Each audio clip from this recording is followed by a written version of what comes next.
Welcome everyone. I'm Siobhan, your host today, Director of Marketing at Float, and I'm joined by two expert speakers, Marcel Petitpas, CEO and co-founder of Parakeeto, a consultancy that works with agencies on tracking your metrics and profitability. And we also have Nick Patterson joining us from STORM+SHELTER, a video production agency that's been in operations for nearly 12 years. We're dialing in from around the world today. I'm based in Sydney, Australia, and I'd like to acknowledge that I'm on the traditional land of the Wangal people, who are the First Nations of this area. Marcel joins us from Prince Edward Island in Canada on the traditional land of the Abegweit Mi'kmaq First Nations. And Nick joins us from Cardiff in Wales on the historic lands of the Welsh people. All right. So we're here today because we need to talk about utilization, and we have 45 minutes to cover a lot of juicy topics. So if you have a question, just a reminder that you'd like to see us answer, drop it into the chat, or there's a link in there as well that you can drop it into a Slido. So we know that folks often talk about utilization, but something that comes up a lot is like, what do they actually mean? So we're going to kick off this session with a bit of myth busting. I'm going to screen share with you what we often hear folks talk about when they refer to utilization. And something that we've agreed on in this group here is that there isn't actually a singular definition. So if we take this example provided, there's different variables that influence this. So for example, how do you actually measure capacity in your organization? Do you consider things like time off? How do you account for things like billable capacity? Are you counting for overtime or all that time spent in meetings? There's lots of ways that you can actually think about utilization. And what we're going to cover today is making sure that you're asking the right questions so that you can design metrics that are useful to your business and, most importantly, ensure that everyone is on the same page. So, Marcel, I know that you have some strong views on this. Perhaps could you share with us first, what do most leaders get wrong when they're trying to calculate utilization?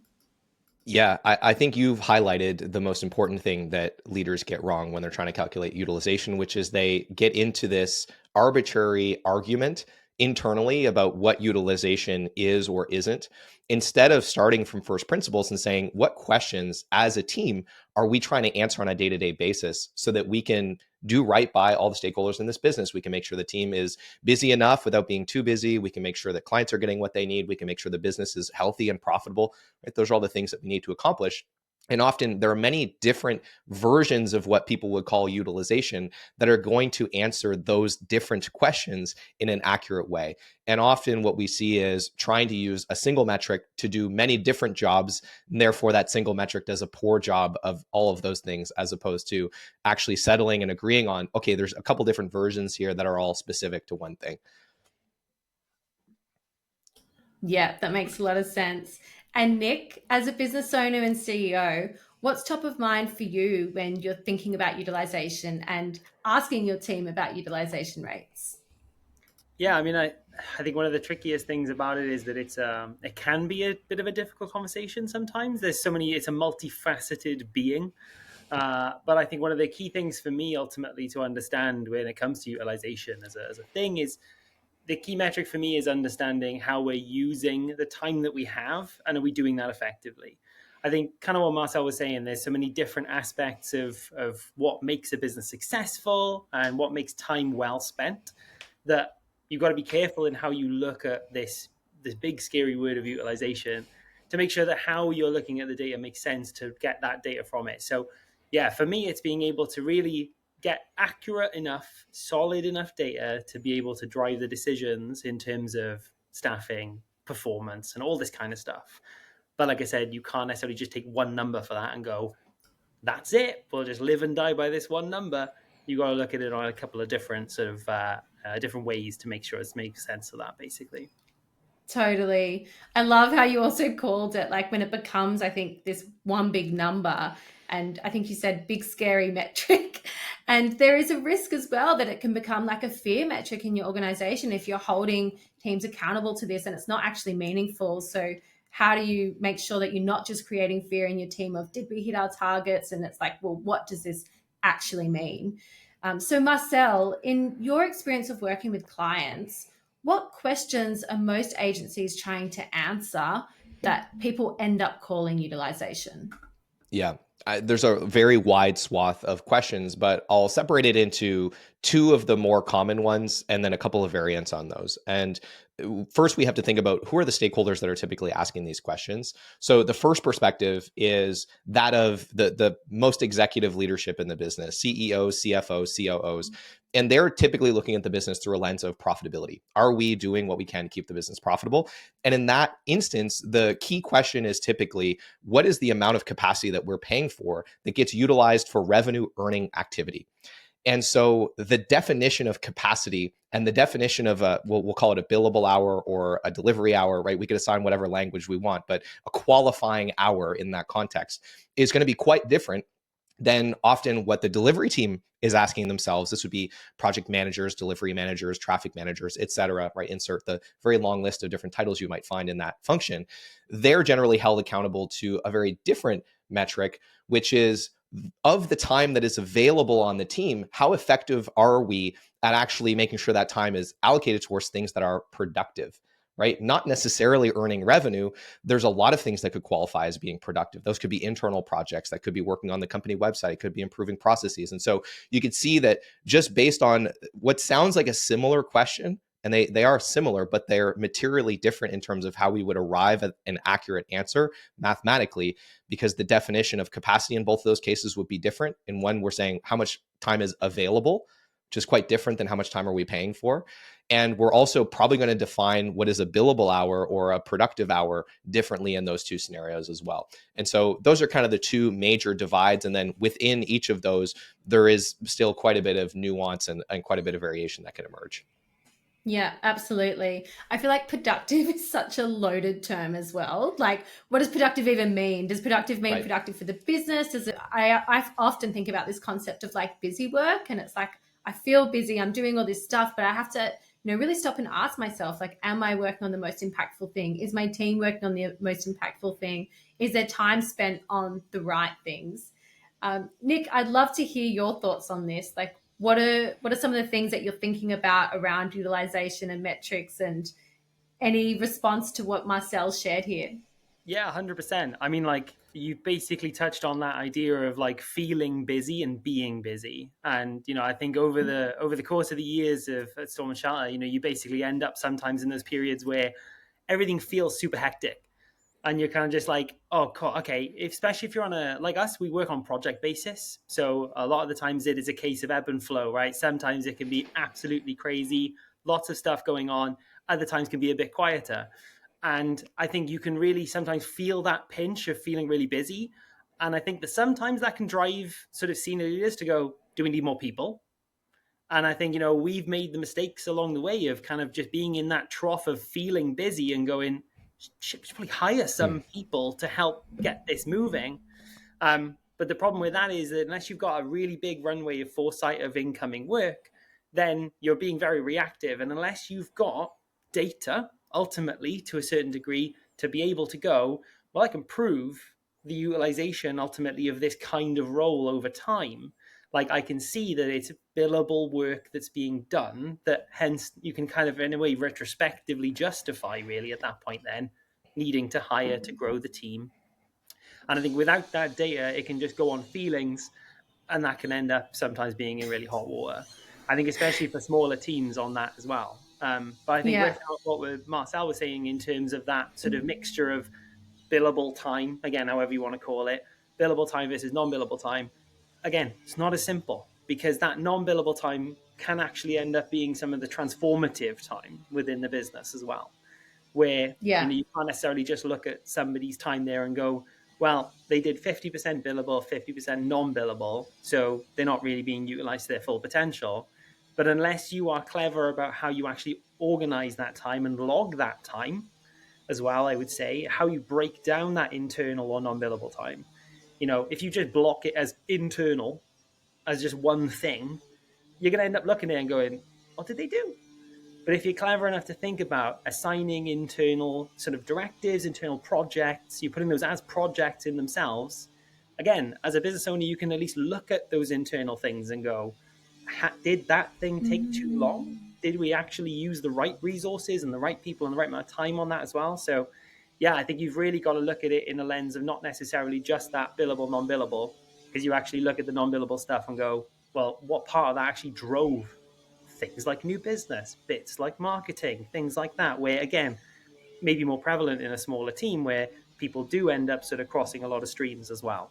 Yeah, that makes sense. I actually love that as well, of thinking about your internal time, not as just this like lump and dump project essentially of like, here's our block for internal time, but like, how is even that internal time spent? Again, is it meetings? Is it on business development? Is it on management? So I think that's a really great tip and takeaway for the audience to think about. Great point on hiring as well and how to make decisions around that. And just to dig into that a bit further, I do want to give a shout out that STORM+SHELTER has been in existence for nearly 12 years, which is huge because I looked at some stats, and in the UK, 61% of new businesses don't survive beyond 5. And I call that out because hiring people is one of the most expensive operational costs, and yet building great teams is critical to a business's success. So, Nick, could you maybe talk us through some of the signals you're looking for when team planning and with hiring, like when you make decisions between hiring internally versus bringing on contractors? What are some of the things that you look for? Yeah, for sure. So I guess, going back on that idea of how people have been utilized, right? It's important that you really consider how much time that person has been spending on billable work over that time. And, if you, again, don't get trapped in the busy feeling. I think that's one of the biggest things that we've learned. And we've essentially set a bit of a litmus test of looking back over the last 6 months of a particular role that we may have felt busy and effectively gone, well, how much have we outsourced that specific role? And at that point then has ultimately the outflow of cash on freelancers across that 6-month period being able to justify ultimately hiring more for that internal team. And I think again, it's great if you've got a lot of retained work where you can plan around contracts in that sense, right? You've got a lot more foresight. But I think that when you're in a project-based business, that doesn't really exist. You kind of got to go off gut feeling to a certain degree, but we've learned to really use that data to kind of be a bit more confident ultimately in that hiring, and knowing that to a certain degree that amount of hiring isn't going to end up being a case of having to discuss about changing that team, further on down the line. But again, similarly, having to monitor that as time goes on, and especially in production. If there's anyone else in production across the board here in the audience will understand, the last 2 years in particular, especially here in the UK, has just been up, down, up, down, up, down. And within that, you've got to be super careful. You've got to be careful about that bottom line. You've got to be very careful about how you're managing projects. You've got to be careful about the staffing. And I think, you have to have an element of that flexibility about it to make sure that you can survive as things go. But again, you can't really do that on feeling. You've got to be able to do that looking back on that data to a certain degree and go, great, like, okay, it's not a good position we're in, but at least we can make informed decisions that are actually based on metrics of going, how was this person utilized? And you can easily fall into the trap of looking at that sort of utilization, especially for people managers. It's really unfair to be setting the same goals for billable utilization if you've got people managers within that team as well, where, there's an expectation of them doing internal meetings, looking after the team, one-to-ones, impromptu stuff. So I think it's how you set those for each person individually as well.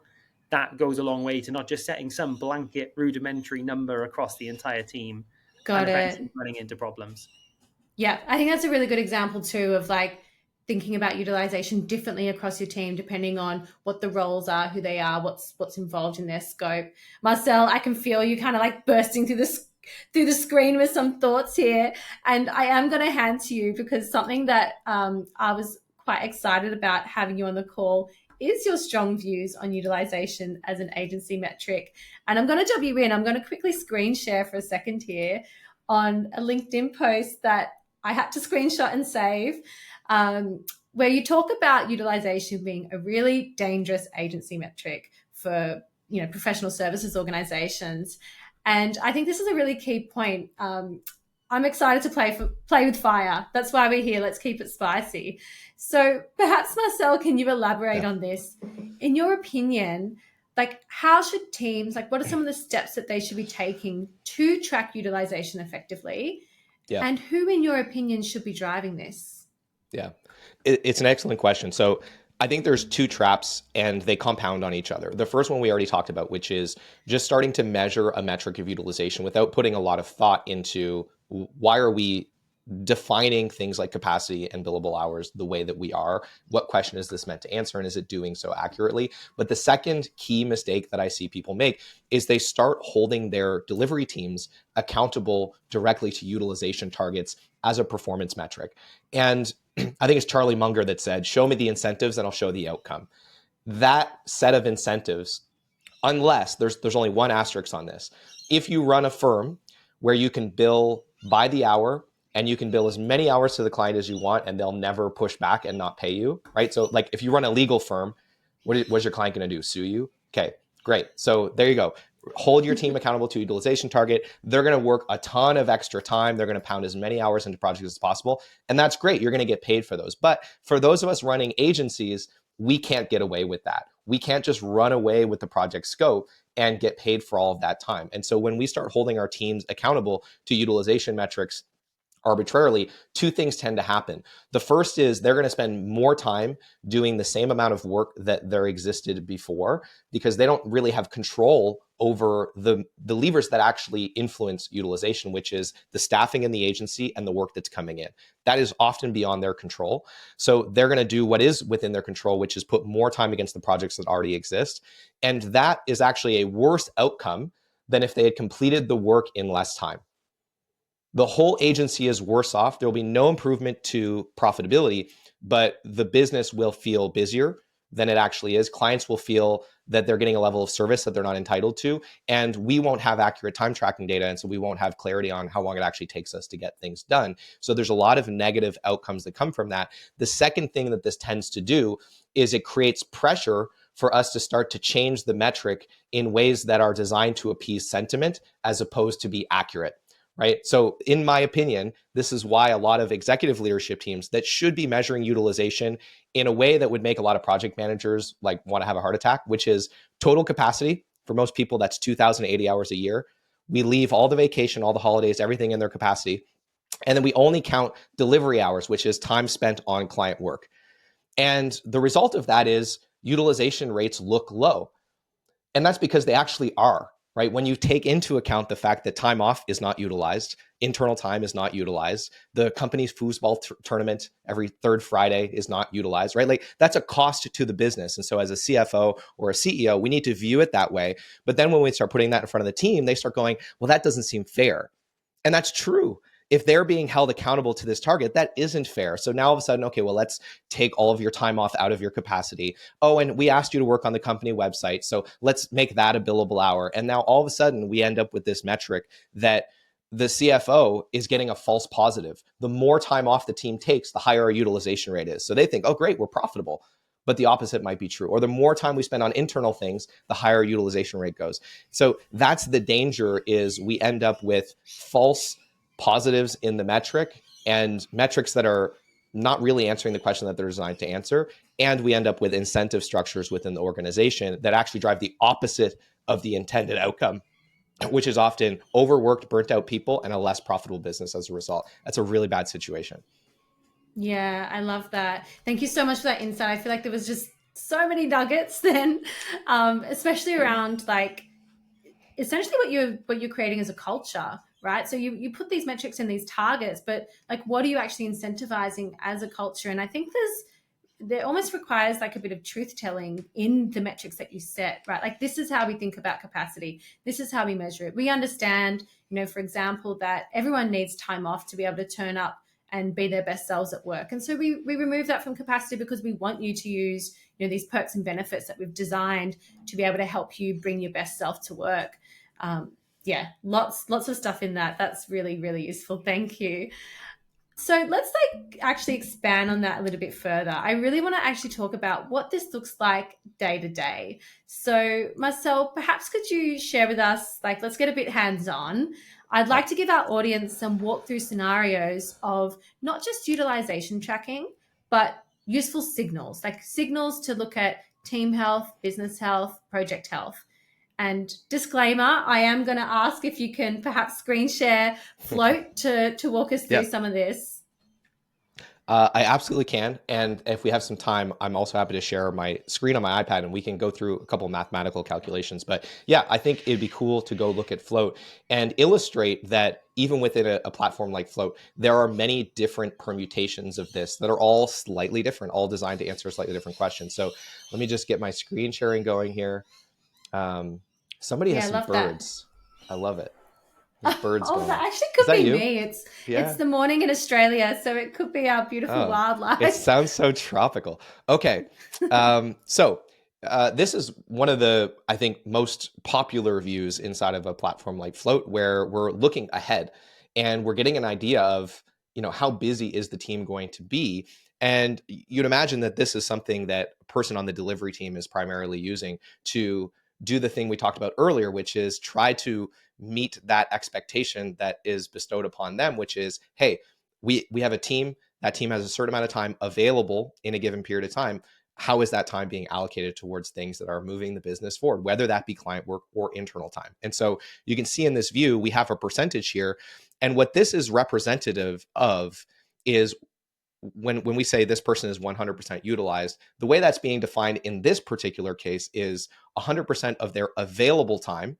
So what this is doing is it is removing things like if they had a day off booked, that would be removed from their capacity. If there was a public holiday, that would be removed from their capacity. And then it's actually counting all time that's scheduled in this view as utilized time, whether it's internal or it's client work, whether it's flagged as billable or not, right? So this is one permutation of what's being defined as utilization here, which again is useful for answering the question of the available time in this time period, how much of it has been assigned to things, just things in general. And this is a forward-looking projection.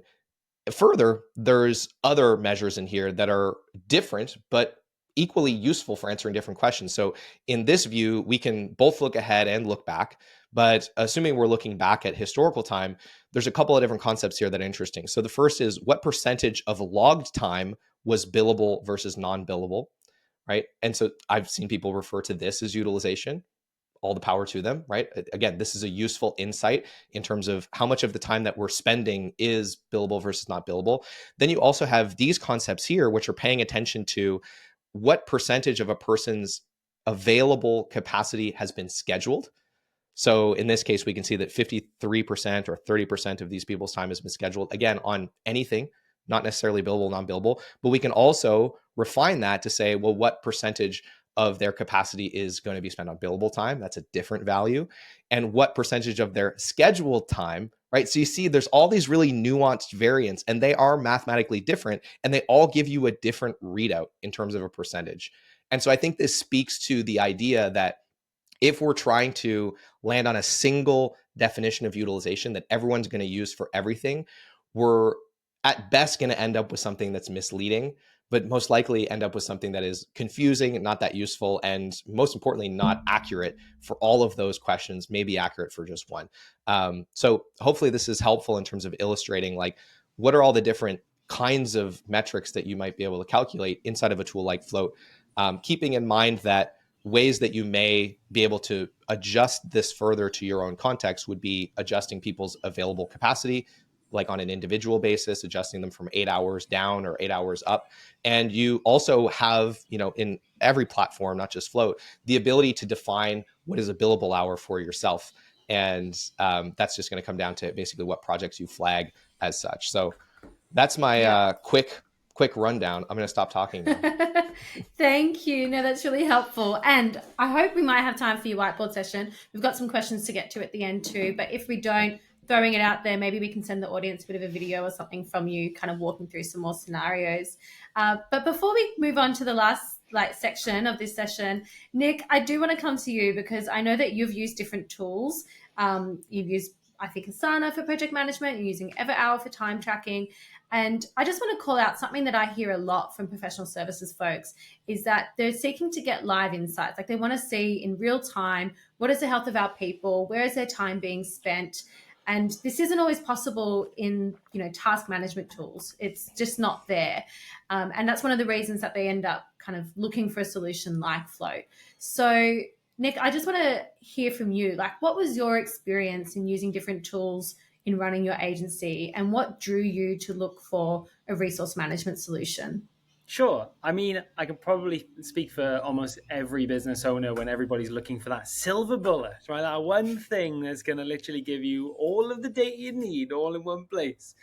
And, where we were before, a fair few years ago now, ultimately, we were using Asana for our task management, but that didn't really have like a built-in time tracking. We worked in time tracking as part of what we do from like day dot, realistically, as like a great way for us to know how are we servicing our clients, right? We want to make sure we're not over servicing. We want to make sure we're delivering things as we should be, on time, on budget, all that kind of stuff.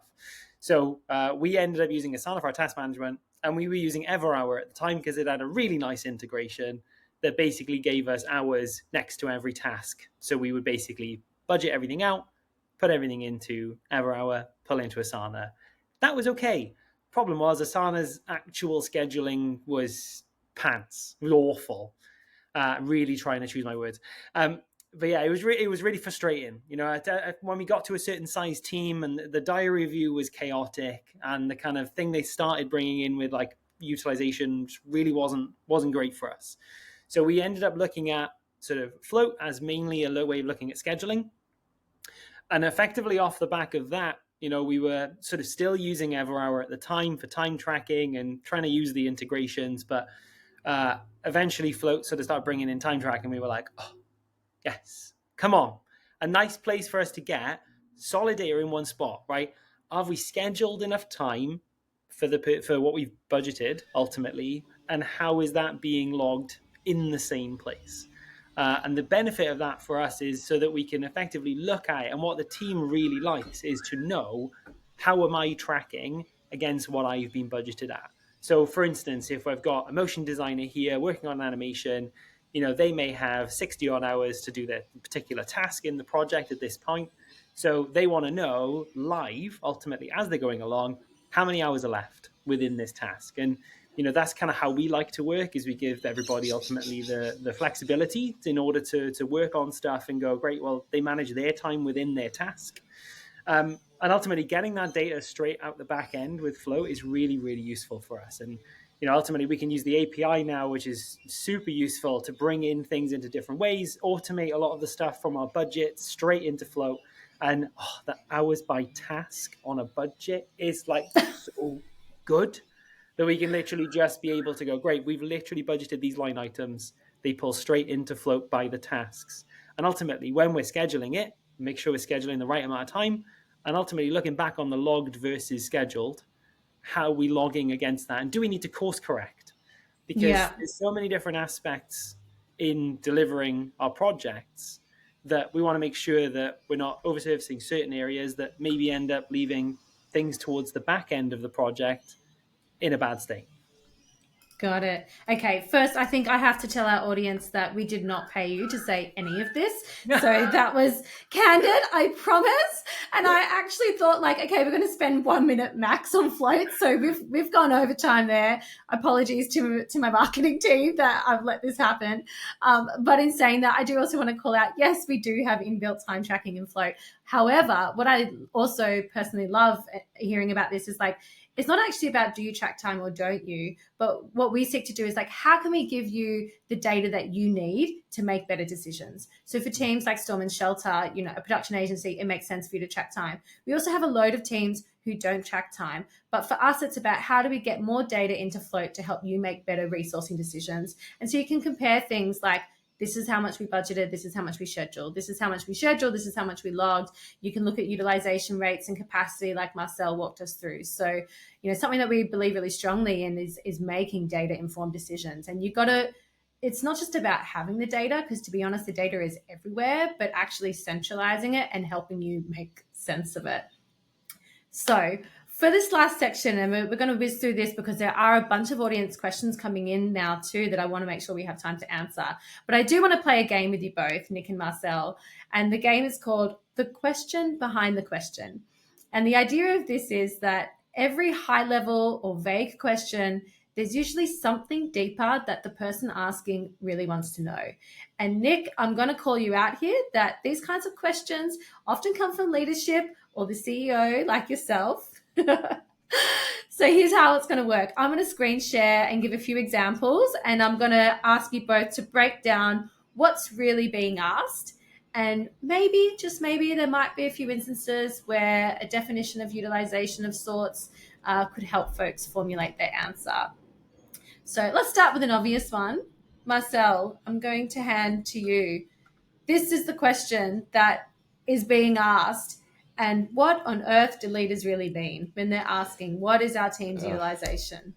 It's funny because the answer, there's so many different answers that I've encountered to this. In some cases, they're just in a measuring contest with other agencies. They're like, oh, I was at an agency event and this person told me they had an 85% utilization and I want to compare to them. Again, not ever digging into the nuance of, well, what exactly were they measuring and how are, so there's that. Sometimes they want to pay attention to productivity. So they're concerned that maybe their team isn't very productive. They're not spending as much time as they should be doing things that are earning revenue for the business. Sometimes they're concerned about the structure of their team. And in some cases, this is a systemic issue, in particular with firms that get big and then have to downsize, but they cut from the bottom as opposed to the top. They actually end up with a business model that is not set up for profitability because they have too many people on the team that aren't actually contributing to revenue earning activities. So sometimes it's a question of like, is our business model sound? So there's a lot of different variants on what could be behind this question. I wish I could give you one answer, but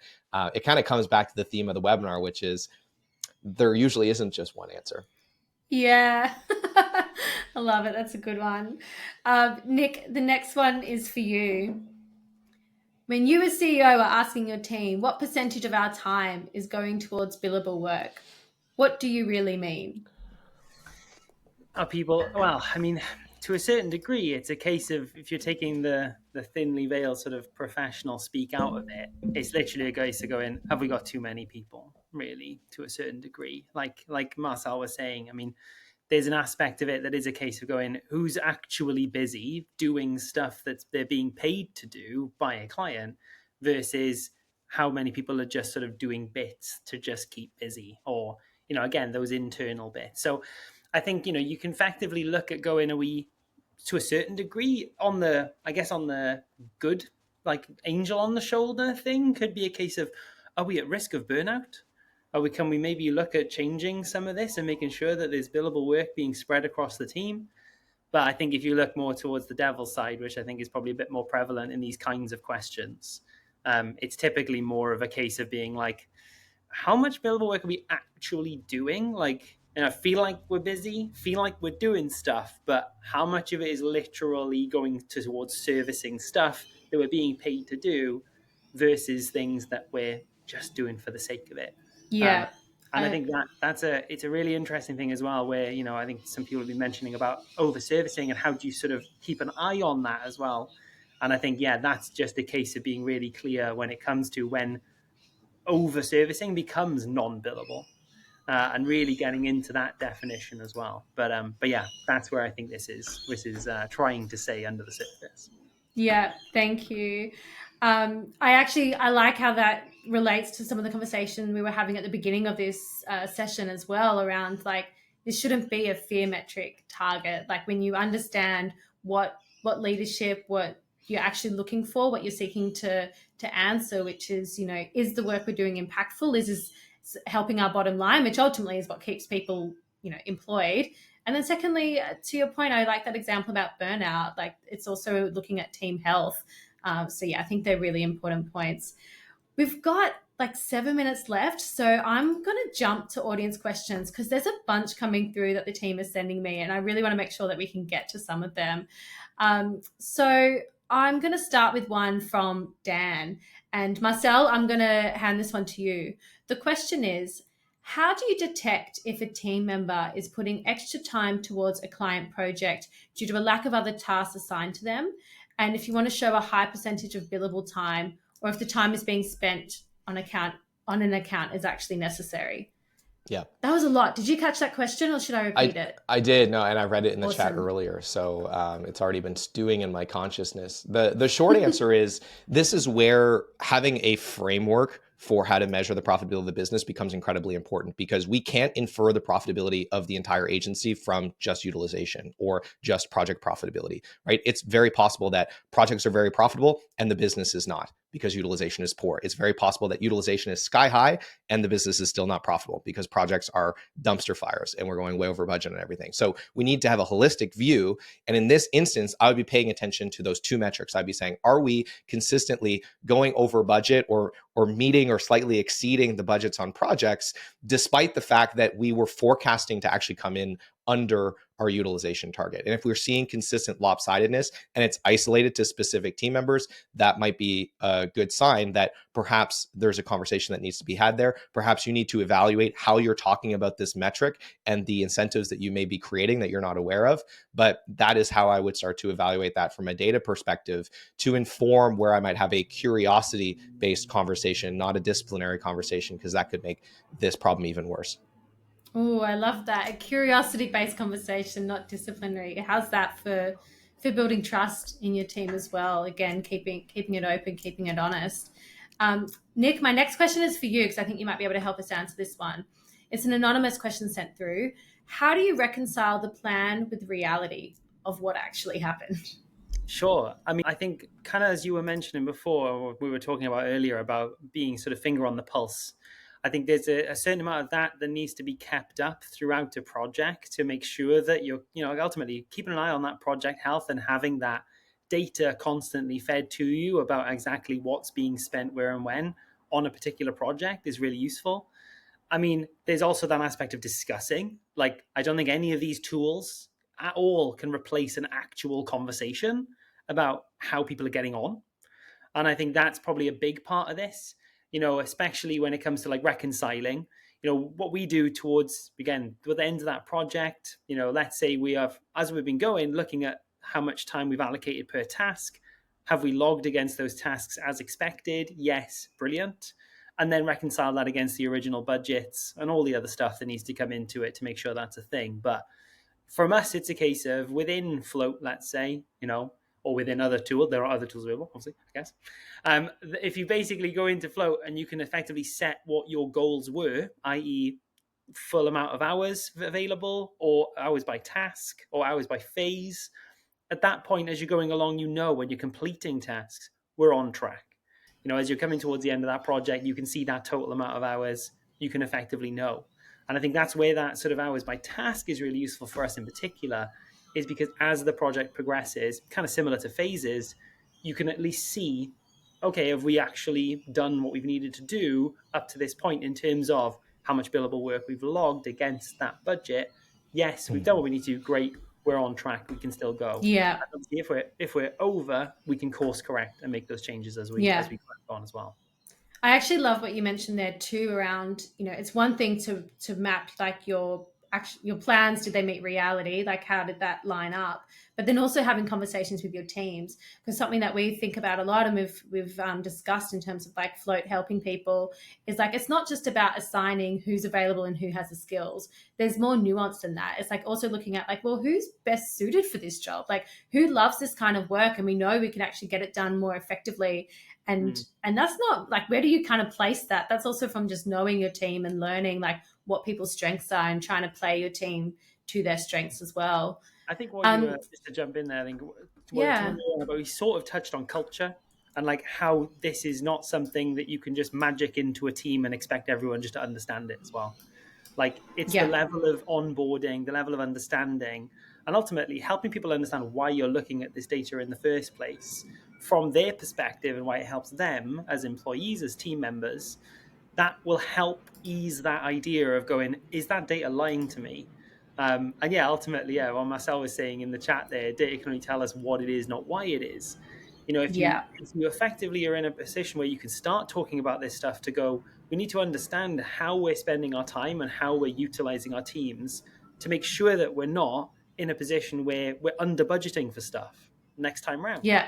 We end up cutting ourselves short or selling ourselves short next time around.